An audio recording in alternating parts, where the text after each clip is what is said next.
Hey, welcome to another episode of the Fit Growth Machine podcast. I'm Brian Royson, your host, and today I'm going to interview Benjamin Reynolds. He's the head of partnerships at Particle, a platform that helps e-commerce brands innovate their products and grow their brand with competitors' data. Wow, we're going to discuss that more in depth in the SAC. Besides that, it helps with the market trends, better marketing, and more. But before talking to him, let me tell you that this episode is brought to you by BSR Digital. At BSR Digital, we help e-commerce brands that want to scale their business to the next level through Facebook, Instagram, and Google Ads. Yes, even after the iOS 14 update, I know now more than ever, we need to understand that it's really important to level up the marketing and design a solid strategy, as what used to work doesn't anymore. So if your e-commerce brand lacks a solid plan and professional team to increase sales, we can help the same way we have helped more than 1,000 brands like yours for over a decade. To learn more, you can visit us at bsrdigital.com, and you can also email us at hello@bsrdigital.com. Now, as promised, I have Ben here with me. Thanks, man. Thanks for being on the show. Of course. Awesome to be here. Yeah, my pleasure. Before we get started, I just wanted to give a quick shout out to Jeremy Wise for making the intro. Great guy. He's the founder at Rise25. Great company. You should go check it out. So if you're listening, thanks, Jeremy. So please, Ben, why don't you start by telling the audience more about your story? Yeah, absolutely. So I grew up in South Texas in a city called San Antonio. Went to school down there at the University of Texas, lived in Chile for a couple of years, and then came up to Utah, where I am now, where it's kind of like a bubbling tech startup area. I actually, whenever I moved up here, I wasn't in tech. I was working for Enterprise Rent-A-Car's sister company, Enterprise Fleet Management, which I did that for about 3 years. And it's kind of like that traditional corporate type world. I had to wear a tie and a suit to work every day. Kind of realized that I didn't enjoy that. So jumped into the tech scene and was the head of agency partnerships at Podium, which is like a kind of like an SMS a tool out there for local SMBs. And then recently just came over to Particle, where I am the head of partnerships. So working with different agencies, with other tech companies, working with some marketplaces, even working with like some advisors and investors. So it's been a ton of fun, and loving working in the e-commerce world. Yeah, I mean, me too. I cannot, I can stop you there for a sec because, I'm from Argentina, right? And you're from San Antonio. So what do we have in common? Manu Ginobili. Right on, man. Yeah. I he, think you he love was the guy, right? I do, yeah. So I grew up whenever the Spurs were really good. They're not anymore, but they were really good whenever I was growing up. Manu Ginobili, Tim Duncan, Tony Parker. Manu Ginobili was a god in San Antonio and still is to this day. But Yeah. yes, I am a massive Manu Ginobili fan. He even Absolutely. made it to the Hall of Fame, right? Oh yeah, yeah. Yeah, Wow. he will go down as one of the greats. Absolutely. Wow, that's that's amazing. Yeah. So yeah, please tell me more about Particle. What do you guys do at that company? Yeah, great question. So we are a data company, and our whole purpose is to give e-com companies the data that they need to make better decisions. So that's kind of vague, right? Data. The data that we're looking at is revenue data, and it's down to the SKU. So there are a couple of companies out there that do revenue data for e-com companies, and also like brick and mortar too. Like you think like MP Digital is a really big one in the space, or sorry, you think of NPD, big player in the space. They do local SMB revenue data, super helpful. But we kind of figured there weren't really any companies out there that were bringing revenue data in the e-com world. So what we're doing is essentially we're benchmarking inventory changes on a daily basis for a bunch of different companies, 100,000 plus companies, 5 million SKUs, and we're checking changes in inventory hourly, right? So this is something like you could do, Brian, like if you went to a website, you could look at the source code or kind of mess around with the shopping cart to figure out how much they have in inventory and see how that changes over time. Nobody really likes scraping data, and you'd have to do that at a mass scale. I don't think our engineers who do the scraping internally really enjoy it to begin with. So ecom business owner probably doesn't want to do that either. but we've built different algorithms using AI and machine learning to check that data on an hourly basis to give e-com businesses the data that they need to make better decisions whenever it comes to product launches, when it comes to pricing, when it comes to inventory management. Just all around want to give e-com businesses data to make data-driven decisions rather than gut feeling or anecdotal evidence to launch products. I mean, that's a dream come true. I won't lie. I mean, if I need to spend all the hours to get this information only once, not even in an hourly basis, like even once, I know I wouldn't have time to do it. It is one of those tasks that I will keep postponing over and over, right? It's like nobody wants to do it, but having that information in an hourly basis, I think is really valuable, and even more because it belongs to to your competitors, right? So, what can you see there? I mean, I'm curious. What you said the inventory, the changes in inventories. You can say Yeah. that they had 4 items in stock for this product, and now they have 3. What do you what do you see that helps brands with? I mean, what decisions can they take with that data? Yeah, great question. So first and foremost, like this, a lot of e-com brands out there are not public, right? You think of Lululemon's a public company out there. I can see their revenue whenever they announce their quarterly earnings, but in terms of seeing like the specific products and colors and sizes that are selling, how many units are they moving? It's near impossible to find that data out, right? So when you think about a business owner, first and foremost, you want to know how your competitors are doing in the space. If you had a great day one day, is that the market that had a great day? Is it me that had a great day? It's just tough to know. So being able to see that data for all your competitors, first and foremost, just gives you an idea of how well you're doing in the space. And then being able to compare your product to a competitor's product, see what the pricing differences are, see how many units they're moving compared to you. It's just going to give you, first and foremost, a better understanding of where you stand in the market. But from a product research perspective, like being able to create like a collection of leggings, right? Being able to track leggings from Lululemon or Vuori or from Alo Yoga or from all these different brands that are doing leggings, and there's a ton of them. Being able to keep an eye on those different products and see how they're performing can give you an idea of like, hey, if I'm going to launch a legging, do I want to do blue? Do I want to do pink? Do I want to do black? Do I want to do green? There's a lot of options out there, but being able to see what the market is actually responding to can put you in a position where you're launching a product in the SKUs that are performing well in the market. So you're not wasting a bunch of time and money launching products that the market's just not responding to, right? So that's a huge use case for this. And you know, I think we're going to talk about this later, but like I think of Five the Label, which is one of our very first customers. They use that data, seeing which colors, which products are performing best in the market, launched a product based on that data, and it outperformed their past best-selling products by 300%.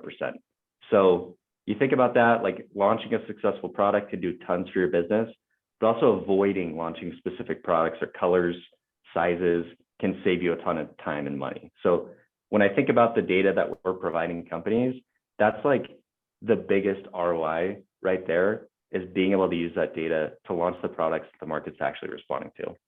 Yeah. I mean, I can imagine many ways of using this tool, and this is one of them for sure. And I cannot even tell you how many times I've had conversations with clients saying or asking, "Hey, Brian, uh, is it only us that we're going down or going up at a certain month? Or is it like the market?" And sometimes you can find something specific within their analytics, and many times you can't. It's just like there wasn't an increase here, there wasn't an increase there. It was like something went down or up, but we cannot find the reason. And sometimes, many times it happens. And counting with a tool like this that can tell you, give me a sec. Let me check what happened in the industry. So how does it work? Let's say that case. Can I go and just browse a category, a specific company? If I'm, let's say, a marketer, how can I go about using the tool for that specific scenario, for example? Yeah. Great question. So one of the things that you can do in the product is we work by verticals, right? Or categories. So for example, if you're an apparel company, let's say you're doing men's apparel, right? You can create an actual collection within the platform to aggregate a bunch of different companies in that space. And I could go through and just check all the different companies, right, that I want to benchmark against, and I'll be able to see the revenue over time. I'll be able to see the spikes. I'll be able to see the drops, right? I'll be able to know what that looks like over time, not just for yesterday or last week or last month. You can look at this for really any time space that you would like to look at to see how the market is actually performing. Because you're right, like especially right now where the economy is not doing great all over the world, right? We're kind of on the border of being in a recession. Some people say we're in a recession, some say we're not. I think most economists would agree that we're heading towards a recession for sure. But where the market's so volatile, it's really, like you said, it's just tough to know what the market is, like how the market is performing on a daily or weekly basis. So being able to aggregate the companies in your space, in your vertical, in your category, gives you the ability to really know, is it me? Is it the market? Yeah, for sure. I mean, it allows you to get ahead of your competitors for sure. It allows you to not feel bad or good about something, but at least to know that you're not alone, and it's not because, I always tell my team that identifying the wrong problems takes you to um, putting together the wrong action plan and the wrong next steps. So if you think it's you, and maybe you go and change all the creatives, all the copy, all the campaigns, whatever, right? Because you think that it's you, probably you will do something you will regret later, right? So in this case, it's very important to leverage these and to build, I mean, something you mentioned, I want the audience to listen well, because there are many tools that provide different data in many industries, right? And some of them, like, I don't know, many analytics tools, right? That the data starts from the point that you build the cohort or the segment or whatever you build, right? But in this case, if I understood correctly, if you can see backwards, I mean, a year or lifetime, whatever, what was the trend? Is that possible? Did I understand correctly? Absolutely. Yeah. So as soon as we start tracking the company, which, the over half of the companies that we're tracking, we've been tracking for, 18 months plus, right? So as soon as we add a company there, and we have different prospects and clients who ask for new companies to be added in there, as soon as we start tracking that, we have the data. And there are tons and tons of companies, 50% plus, that have extensive historical data. That's pretty cool, because one of the downsides of implementing a tool, we use many attribution tools. For example, in the agency, depending on the client, they use a different one, and all of them, or I think the vast majority of them, if not all, they start at on the date that you install the software. It starts tracking. So to build a cohort, to build many other things, it takes time, and many times clients lose their mind because they're right. It's like, oh, how on earth can't they have all the data imported from, I don't know, Shopify or other systems? Why can't I just do that and start from scratch? So in this case, if you're not doing that, that's great, because even if you can look at the last 30 days, last 90 days, last 1 year, I don't know, last 6 months, that's pretty insightful. Yeah, if you have a couple days worth of data, it's really tough to pull any trends or learnings out of a couple of days of data. But you're absolutely right. Like once you have a month or a quarter or a year's worth of data, that's whenever you can really start making that data actionable. So completely agree there. Okay. And this is already a lot, but is there any other cool feature that brands, let's say marketers or e-commerce brands, can leverage? I mean, is it read only, or can they take action within the tool to do something with the audiences? Or Yeah, great question. So the data piece itself, you can create company collections, you can create product collections, you can look at each product down to the SKUs, see the unit volume movement, see the sales trends in there as well. There is a second piece to this. So like if you think about the kind of journey of a business, right? Like first thing you want to do is get people to your website, right? And you do that through working with an agency, different marketing techniques to get people to the website. But the second thing is you need to have products that people want to buy, right? Like if I go to your website and there's nothing that I like, I'm probably not going to purchase from there just because I went to the website, right? So this product data, this competitive data that we provide, this market research, the whole purpose behind that is to make sure that you have stuff people want to buy and it's priced in the right way, right? The second piece of it is once they purchase from you, you want them to purchase again, right? It's increasing that lifetime value of the customer. You want them to come back to the website and buy more products. So you keep using that market research tool to create more and more products that people want to buy, but getting them back, there's a second piece to it, right? And that's through retargeting. So we do have a tool. It's from a pixel. We pull data from a pixel on the website. And what we're doing there is we can show you pages, like product pages, category pages on your website, and show you who is looking at that product 3 or more times without purchasing. So this is someone who, like myself, I typically look at a product a few times before I actually like convince myself to buy it. You know, I look at the first time and I'm like, man, that'd be nice to have. And then I tell myself, well, do I really need this? Not really. I leave, I come back again. I kind of, you know, waver if I want to buy it or not. I leave again. And then finally, maybe I buy it like the third or fourth time. So I'm able to see who's looking at these products multiple times and going through that same kind of like mental chess with myself, the same thing with that product, right? So I'll be able to see which of my customers who have purchased from me before have looked at this product 3 or more times and haven't purchased it. So they're showing buying intent. But on top of that, you get access to Lose Network, meaning other companies who are using Lose have customers as well, obviously. Those customers have also looked at your product 3 or more times without purchasing. So you wouldn't have their information otherwise. You have your customers' information. We're showing you that they're looking at this product, but we're also showing you customers who have not purchased from you before who are looking at that product.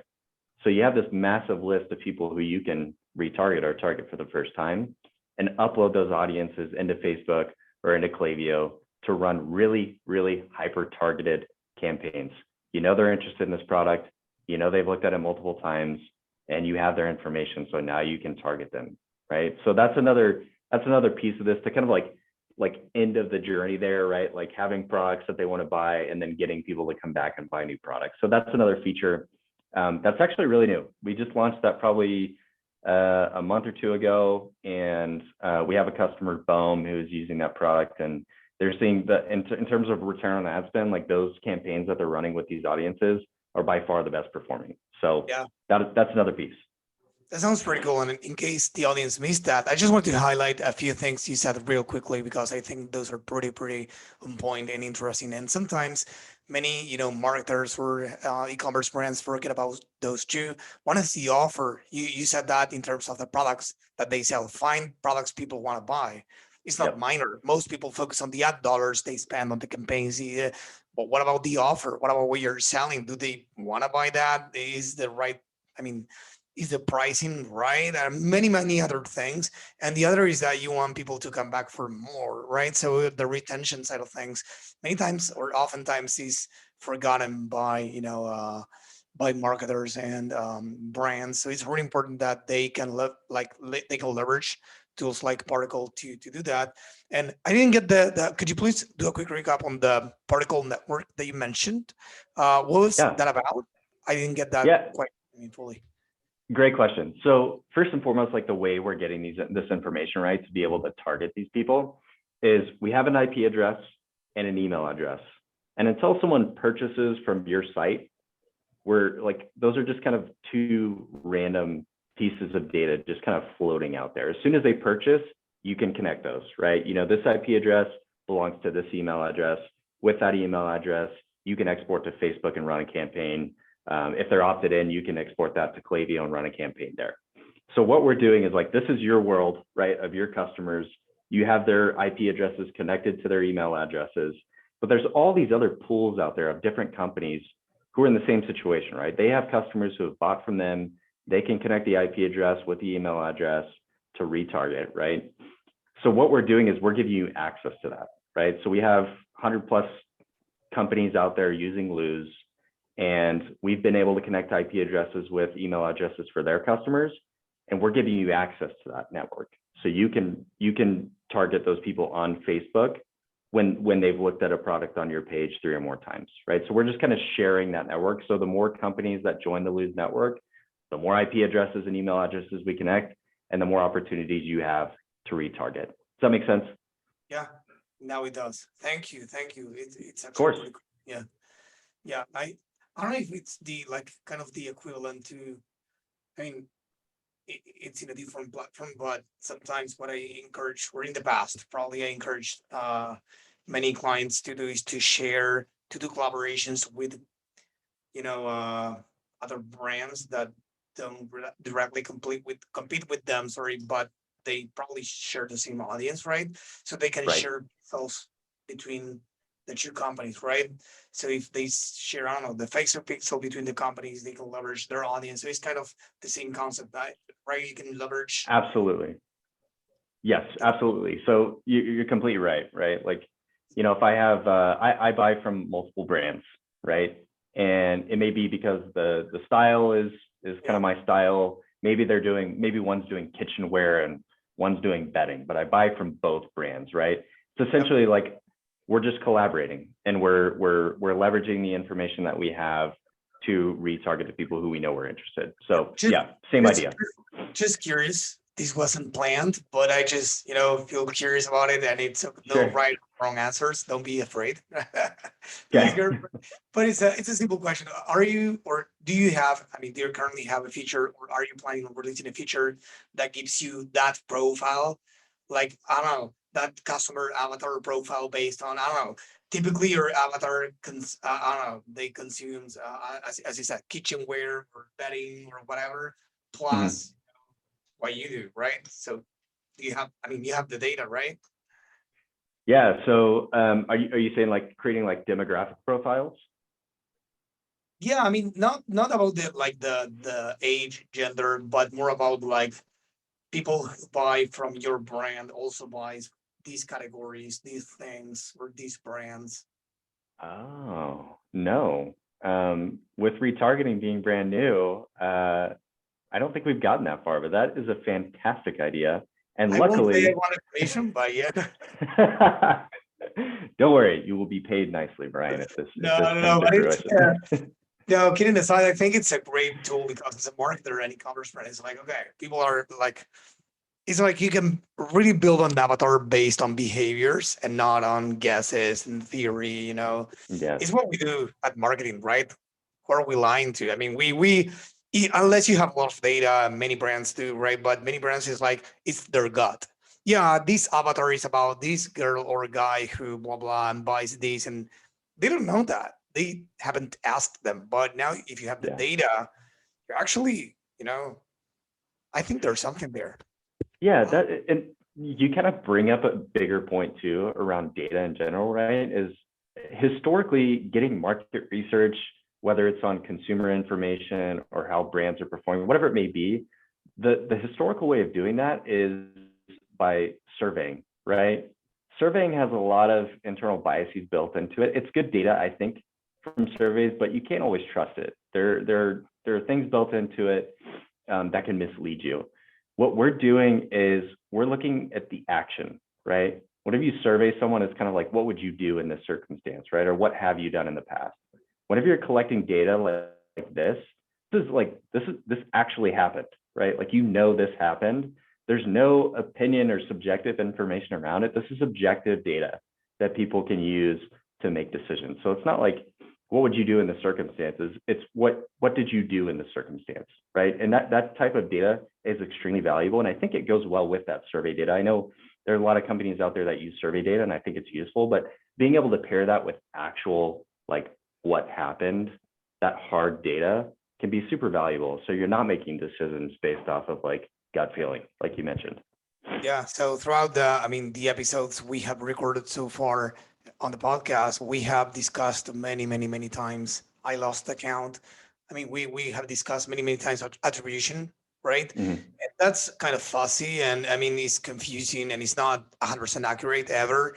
It depends on Yeah. the lenses you put on to actually look at the data, right? Right. I like the example of, I don't know, my father, let's say, recommended me a movie or a TV show, and then I don't know, was hanging out with a friend, and they said the same thing. You should watch this TV show or movie, and then my wife or whatever, and then I end up watching the movie, and who was the one to attribute that? I mean, who is the responsible for me to? It was all of them in different touch points, different ways, different. Everyone was an influence that made that happen, right? But so Yeah.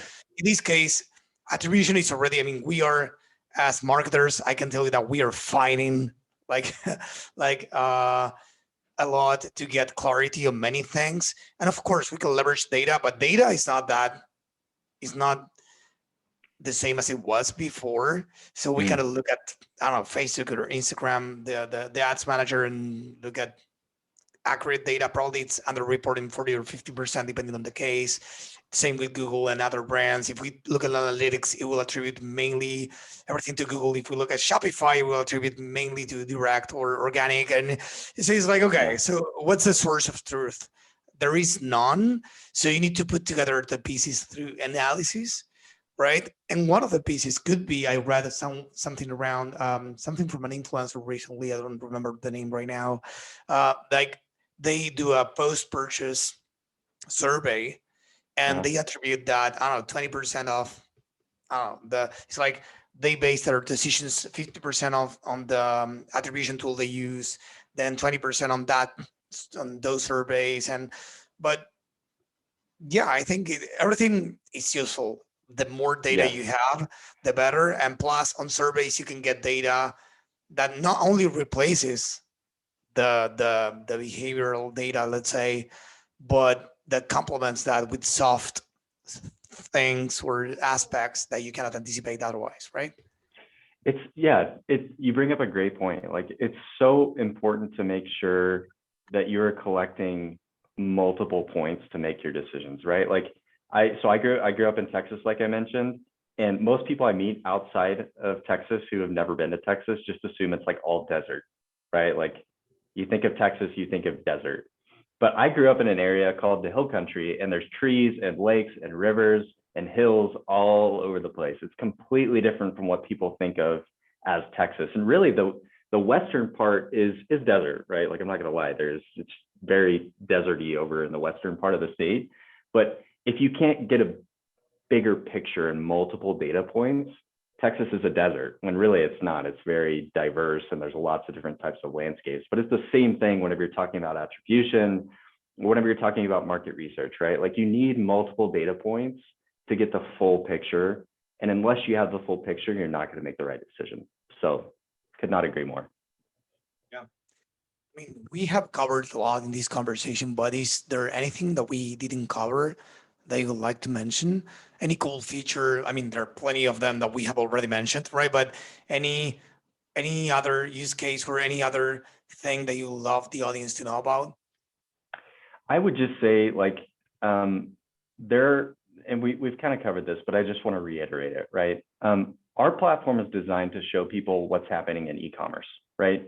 There are a lot of different pieces to that process. There's e-commerce, there's brick and mortar, there's a lot of different ways, marketplaces where people buy your products, right?